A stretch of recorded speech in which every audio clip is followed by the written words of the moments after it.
Good morning students, आपका online class में हार्दिक स्वागत है।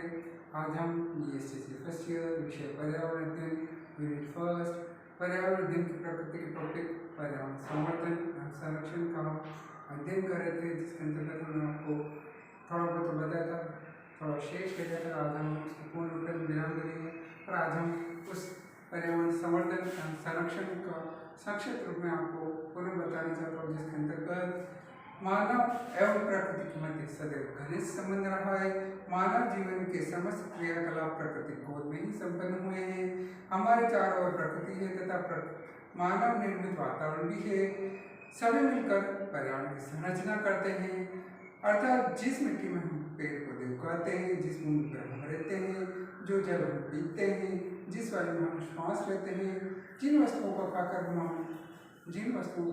हमारे भूख का शमन करते हैं, वे सभी वस्तुएं हमारे पर्यावरण का निर्माण करती हैं। पर्यावरण प्रदूषण वर्तमान भीषण समस्या है। आने वाले समय में जहरीले विषाक्त एवं प्रदूषित वातावरण की कल्पना मात्र से ही मानव सिहर या कांप उठता है। वास्तव में यह प्रदूषण भी मानव की वैज्ञानिक तकनीकी शक्तियों से ही उत्पन्न हुआ है। 20वीं शताब्दी में जनसंख्या वृद्धि के कारण समस्त मानव जाति के समक्ष प्रकृति तथा पर्यावरण को लेकर अस्तित्वहीनता की स्थिति हमारे समक्ष उत्पन्न हो गई थी। यद्यपि पर्यावरण संतुलन की योग्यता प्राणियों में पाई जाती है, फिर भी पर्यावरण की एक सीमा है। इस सीमा से परे पर्यावरण अपने आप ही प्रदूषित हो जाता है। जनसंख्या वृद्धि के फलस्वरूप अनेक प्रकार से पर्यावरण प्रदूषित होता है। वर्तमान समय में विश्व में दिन प्रतिदिन पर्यावरण प्रदूषण की गति तीव्र होती जा रही है। आणविक विस्फोट, रासायनिक रिसाव, खाद्य कीटनाशक दवाएं, औद्योगिकीकरण आदि से भी पर्यावरण प्रदूषण में वृद्धि हो रही है।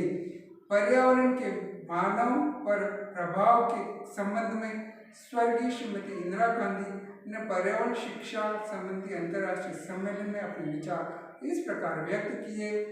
आधुनिक युद्ध जैसा अनावश्यक तत्व और कोई नहीं हो सकता। भयंकर हथियार जितनी शीघ्रता से विनाश करते हैं, उतनी शीघ्रता से कोई हथियार नहीं कार्य करता, क्योंकि ये भयंकर हथियार न केवल मरते हैं बल्कि जीवित अजन्मे शिशुओं को भी जीवित रहते हुए मार देते हैं, विकृत और अपंग बना देते हैं। ये भूमि को विषाक्त बना देते हैं। कुरूपता, अनुरूपता तथा बंजरता का लंबे समय तक हमारे पीछे स्थायी रूप से छोड़ देते हैं। यह स्पष्ट है कि पर्यावरण संकट हमारे आमने सामने उपस्थित है।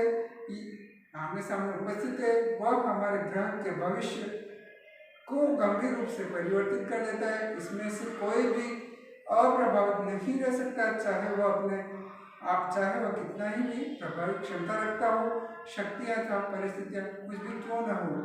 पर्यावरण संरक्षण के संदर्भ में सन 1989 में टोरंटो सम्मेलन को संबोधित करते हुए वहां के प्रधानमंत्री ने कहा था, हम प्रकृति के साथ बहुत हानिकारक खेल खेल चुके हैं। अब समय आ चुका है कि हम अपनी मानसिकता में परिवर्तन लाएं। इस सम्मेलन में विषैले गैसों, कीटनाशकों तथा रासायनिक उत्पादों के नियंत्रण पर भी विशेष ध्यान देने के लिए कहा गया तथा इन कार्यक्रमों को अपनाने हेतु अंतर्राष्ट्रीय स्तर पर निवेदन किया गया। पर्यावरण संरक्षण के लिए प्राकृतिक संसाधनों के संरक्षण एवं संवर्धन पर भी ध्यान दिया जाना अनिवार्य है। प्राकृतिक संसाधनों के संरक्षण का आशय उनके अधिकतम सदुपयोग एवं मानव कल्याण एवं लाभ से है। संसाधन संरक्षण का अर्थ को स्पष्ट करते हुए विभिन्न विद्वानों ने निम्नलिखित विचार व्यक्त किए हैं या प्रस्तुत किए हैं। एली के अनुसार संरक्षण वर्तमान पीढ़ी का भावी पीढ़ी के लिए त्याग है। एली ने यह कहा कि संरक्षण वर्तमान पीढ़ी का भावी पीढ़ी के लिए एक त्याग है। वहीं मैकनॉक के शब्दों में अच्छे संरक्षण का आशय किसी संसाधन के ऐसे उपयोग से है जिससे मानव जाति की आवश्यकताओं की पूर्ति सर्वोत्तम ढंग से की जा सके। वहीं एल.सी. ग्रे के मतानुसार संसाधन संरक्षण से तात्पर्य वर्तमान एवं भविष्य के बीच किसी संसाधन को उपयोग में लाने का संघर्ष है। वहीं वैन हेज के अनुसार संसाधन संरक्षण विभिन्न संसाधनों का अधिकतम समय तक अधिक से अधिक मनुष्यों द्वारा अनुकूल आवश्यकताओं की पूर्ति के लिए समुचित उपयोग है। उपयुक्त विवेचन से स्पष्ट है कि पर्यावरण संरक्षण के पीछे कुछ महत्वपूर्ण तथ्य कार्य करते हैं जिसके द्वारा संसाधन संरक्षण को बल मिलता है। प्रथम स्थिति में स्पष्ट संरक्षण की भावना बचत पर आधारित होती है कि किस प्रकार संसाधन की बचत की जाए। द्वितीय स्थिति में संसाधन का अपव्यय तथा दुरुपयोग रोकना चाहिए, अर्थात आवश्यकता के अनुरूप संसाधनों का प्रयोग किया जाना चाहिए। तृतीय स्थिति में संसाधनों का ऐसा प्रयोग करना जिससे किसी अन्य क्षेत्र में उसके हानिकारक परिणाम न हो।